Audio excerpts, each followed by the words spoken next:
सरकार नज़र रखती है और बड़ी कमाल की नज़र सरकार सरकारी बाबुओं के ऊपर रख रही है।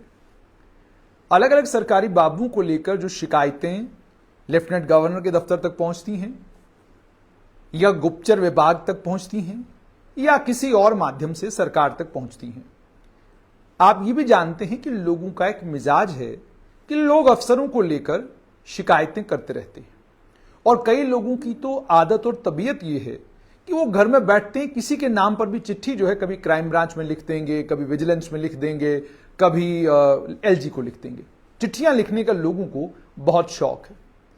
अब ये चिट्ठियां जब लेफ्टिनेंट गवर्नर मनोज सिन्हा के दफ्तर में पहुंचती हैं या मान लीजिए किसी और जगह पहुंचती हैं तो इनको पढ़ा जाता है। संज्ञान लेना बात की बात है, पढ़ा जाता है और पढ़ने के बाद जो तंत्र यहां पर काम कर रहा है उसको कहा जाता है कि ये जो इल्जाम लग रहे हैं, ये जो आरोप लगाए जा रहे हैं, जरा आप मालूम कीजिए कोई सच्चाई भी इनके अंदर है कि नहीं है। और उसके बाद जब उस पर काम होता है और कुछ पता चलता है कि थोड़ी सच्चाई है नहीं है, तो उसके ऐन मुताबिक उसके बाद जब ट्रांसफरें होती हैं तो थोड़ा आपको इस बात का आभास होता है कि तीसरी आंख जरूर देख रही है, नजर रख रही है सबके कामकाज के ऊपर। अब आप खुद देखिए, बसीरुल हक चौधरी, डिप्टी कमिश्नर पुलवामा और किरण पटेल का जब मामला बना तो इनके ऊपर भी अलग अलग अखबारों में आया, इंडियन एक्सप्रेस में खबर आई बाज़ाब्ता तौर पर कि ये बसीरुल हक चौधरी थे जिनके कहने के ऊपर किरण पटेल को सिक्योरिटी मिली थी। लेकिन ये इस बात को समझते हुए कि बसीरुल हक चौधरी काबिल अफसर हैं, लायक अफसर हैं, और ये भी समझते हुए कि ये जो कुछ हुआ वहां पर शायद उसमें अनजाने में बसीरुल हक चौधरी से कोई गलती हुई होगी, ऐसा मैं महसूस कर रहा हूं। मैंने आपको कहा कि आधिकारिक तौर पर क्या हुआ वो तो सरकार जाने, अधिकारी जाने, लेकिन एक असेसमेंट लगाना और एक अंदाजा लगाना कि क्या कुछ हुआ होगा, उन्हें managing director Kashmir power development corporation limited लगाया गया है, जबकि खबर यह थी कि शायद वो डिप्टी कमिश्नर श्रीनगर लगेंगे। सचिन कुमार वैश्य जो डिप्टी कमिश्नर शोपियान हैं, उन्हें उधमपुर लाया गया है और वो जाहिर सी बात है कृतिका ज्योत्सना जिनको लेकर ये कहा जा रहा है कि शायद वो डेपुटेशन का पीरियड उनका खत्म हो गया, उन्हें वापस जाना है। चौधरी मोहम्मद यासीन पुंछ जाएंगे, पुंछ में डिप्टी कमिश्नर का कार्यभार संभालेंगे। राकेश मिन्हास 2016 बैच के अगमुट कैडर के आईएएस ऑफिसर डीसी कठुआ लग रहे हैं राहुल पांडे की जगह। और उसके बाद बशारत कयूम डीसी अनंतनाग थे, अब डीसी पुलवामा होंगे।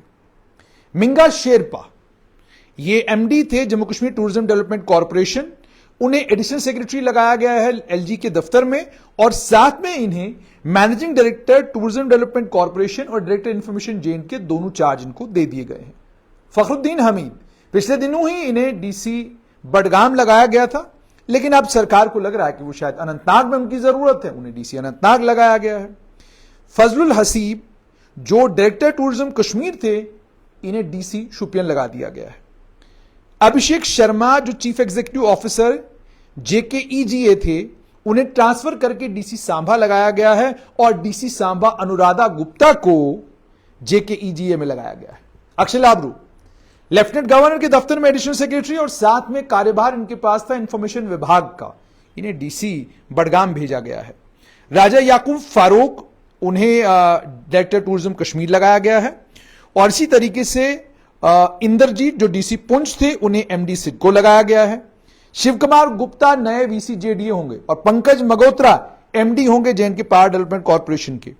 और सुबह भी एक ट्रांसफर ऑर्डर आया था, जिस ट्रांसफर ऑर्डर में कृष्ण लाल शर्मा को एलजी के सेक्रेटरीट में स्पेशल सेक्रेटरी लगाया गया, नसीम जावेद को डायरेक्टरशिप हस्बेंड्री लगाया गया, रविशंकर शर्मा जो डायरेक्टर स्कूल एजुकेशन थे, उन्हें स्पेशल सेक्रेटरी लगाया गया है हायर एजुकेशन विभाग में।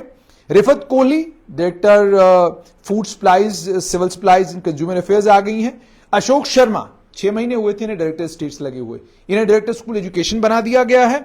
और राकेश कुमार जो स्पेशल सेक्रेटरी थे हायर एजुकेशन में, उन्हें रजिस्ट्रार जे&के स्पेशल ट्रिब्यूनल लगाया गया है।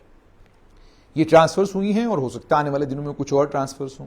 पर एक बात तो पक्की है कि कुछ एक ऑफिसर्स को लेकर जो शिकायतें लेफ्टिनेंट गवर्नर के दफ्तर में जा रही थी, कुछ एक ऑफिसर्स को लेकर जो आरोप उनके ऊपर उनके जिलों में लग रहे थे, ऐसा लगता है कि उसकी भनक कहीं राजभवन को भी लगी है।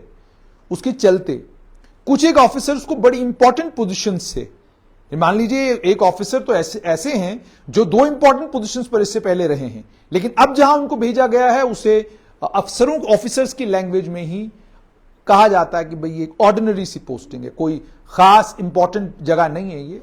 ये है कि ठीक है, अब आपको थोड़ी देर के लिए रिलैक्स करने के लिए भेज दिया जाता है, भाई आप जाएं, आप थोड़ी सी हल्की सी पोस्टिंग पर आप रहें।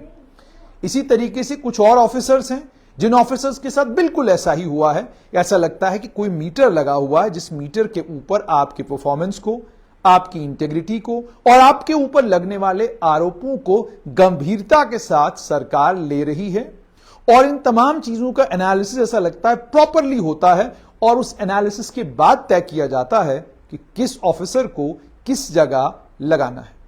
फिलहाल आपने देखा 10 आईएएस ऑफिसर्स की ट्रांसफर हुई है, और उसके अलावा अगर आप बात करें केएस ऑफिसर्स की भी ट्रांसफर्स हुई हैं, आने वाले दिनों में कुछ और होंगी।